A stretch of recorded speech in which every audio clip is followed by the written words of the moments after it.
You ask Tiger to solve. This deals with linear equations with one unknown.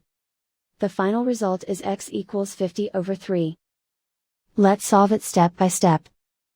Group all constants on the right side of the equation. Subtract 50 from both sides. Group like terms. Simplify the arithmetic.